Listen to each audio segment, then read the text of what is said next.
How many have some areas of your life you're really proud of that feel really strong right now, right?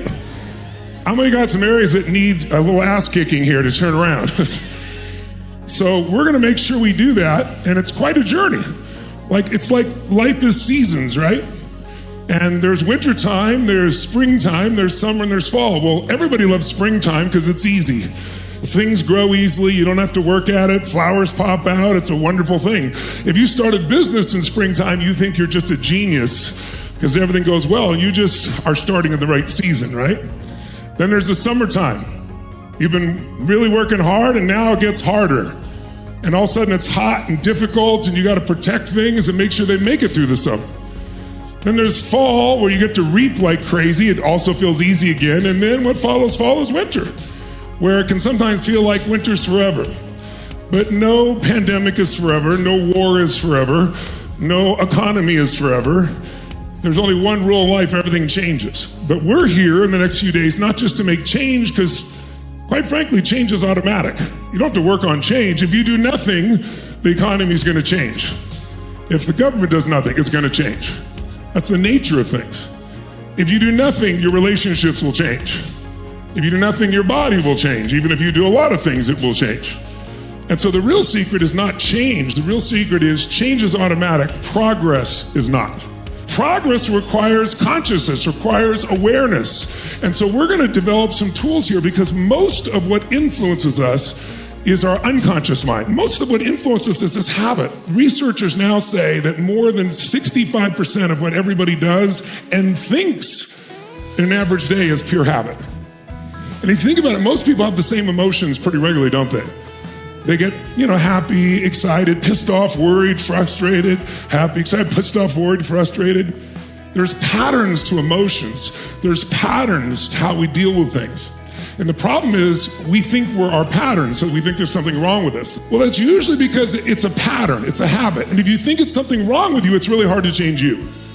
But it's very easy to change a pattern. And what I've done is spent a lifetime studying patterns. And in that obsession for studying patterns, I found new patterns that can produce faster results, quicker and easier. And what you're going to discover is they can actually be a lot of fun. It doesn't have to be a super painful experience. Now, sometimes we need enough pain to give us enough urgency to do what's necessary. How many of you have had something that you were supposed to deal with, meaning in your mind you said, I'm going to deal with this, I'm going to change this, I'm going to handle this, and then you didn't? And you got pissed off with yourself and then said, I'm going to do it this time. I'm really going to do it. And you really got fired up and you didn't do it. So when that happens, it's because consciously you're trying to do one thing, but you've got an unconscious that wants something else. And what we want to do is align them. And we're going to show you how to do that, how to basically change your conditioning. Because if all you do is learn from this seminar, learning is nice, but knowledge is not power. Knowledge is potential power. Right? If you think about it, execution trumps knowledge every day of the week. Are you with me? So we want to execute. My job is to help you execute. To get you to execute, we're going to have to change some of those patterns. And to do it, it's going to require enormous energy. And that's what we want to bring to the table here. Even if you've not slept, even if you're tired, you're going to discover there's a reservoir in you if you demand it. And then once you start demanding it, it'll just become natural and easy. I know you're going to be seeing the sun go up and down in the middle of this in one day. And you're going to have to really stay focused. And what will keep you focused is engaging not just your mind, but your body. Because the body and mind can't be separated. Much of your mental thinking that's the same is because you use your body the same way. We have 38 different muscles in our face. 38. For most people, this is the largest area of unemployment in the country. Right? They do the same looks each day and they feel the same feelings. But when you change your facial muscles, it literally changes blood flow to the brain and changes your biochemistry and changes your emotion. And so we're going to discover these biohacks, these cheats, that if you know them, it's like you're knowing buttons to your own brain and you can make a change. On the beginning, it might feel a little hard, or certain hours it might feel a little hard, but if you push through it when you think you have nothing left, you'll find that second win, that third win, and you're going to discover what you're capable of. Plus, how do you build a muscle? If you want to build your bicep, you do curls. If you take a weight that's really light and do 100 curls, you're not going to get stronger. You're going to keep what you have. Because if you don't use it, you what? You lose it. So you got to use it. So 100 curls is not a bad thing. But if the weight is relatively easy, there's not much improvement. So if you're comfortable the whole time you're here, that would be nice, but that's not my goal. My goal is not to make me comfortable here. I could do this in ways very comfortable for me, still push you, but I want to make sure you get maximum results. So to do that, we're going to lift some heavy weights. If you get a weight that's so heavy, you can barely do 8 curls. And the biggest part of this training to get your mind going, believe it or not, is to train your body as well. Because when the body is weak, do you ever wake up in the morning and your mind says, let's go get him, and your body says, I can't get out of bed? We have to get the body with the mind. And if you'll push yourself, you'll think you'll get tired. But I worked with a gentleman that was the first Anglo-American to win the Chinese full contact martial arts competitions 35 years ago. And I interviewed him because they, in those days, had those fights often went to the death in China. And he won, first Anglo-American to ever do that. And so I interviewed him. I said, how do you do it? He goes, when you go into these competitions, he goes, most people know they're going to be having 5 fights today. So they try to conserve their energy and hang on. And he said, while they're conserving, I destroy them. He said, what I do is, my belief is the more energy I expend, the more energy I have. It's like a turbocharger. If you'll trust yourself beyond what you're feeling in the initial moments and do what's uncomfortable, you'll discover the other side of it, which is tremendous growth and expansion. And 17% of people who had suicidal ideation had no more suicidal ideation. Here's what's better. You might say, well, Tony, I'm excited about this seminar, but will it last? Well, it'll last if you play full out, because you're going to change your conditioning. And I don't have to tell you that verbally. I know that from life experience, but I can now tell you scientifically. Because for those of you at home, they measured my body for 3 years doing what we do here.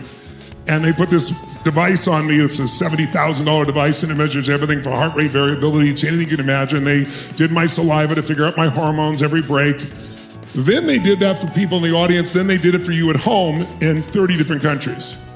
And the most amazing thing happened. Same results as we saw in the depression study, but even better, 1 year later, having never interacted with these people again, you can throw it up on the screen here, people had a reduction in, they have 85% empowered emotions, 40% more improved sense of peace, 60% decreased loneliness, 45% average level of stress reduction.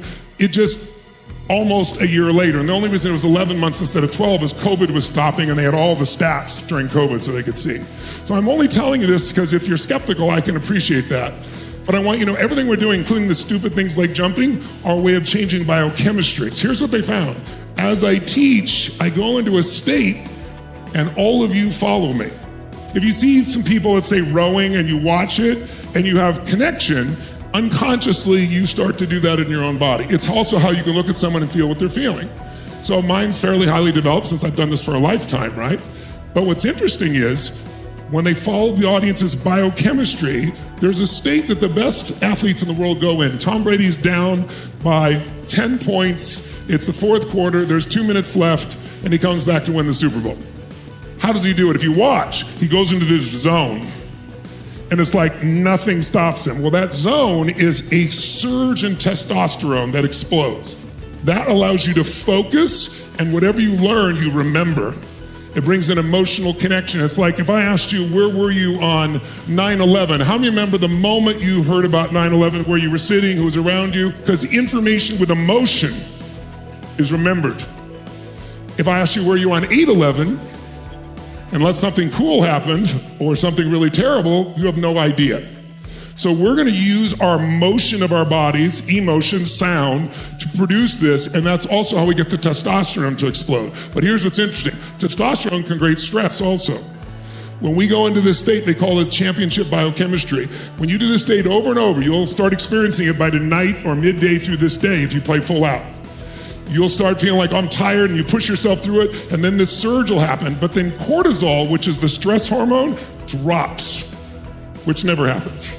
So you get rid of the things that would stop you, and you only have what drives you forward. And once you've learned how to trigger this, you'll be able to do this for the rest of your life. But I want you to know, I'm not into positive thinking. It's not about rah-rah. I don't believe in positive. I never taught positive thinking. I believe in intelligence. I believe in seeing things as they are, but not worse than it is. Because most people make it worse than it is, don't they? Why do people make it worse than it is? Like, oh, it'll never work, it'll never happen. Why do they do that?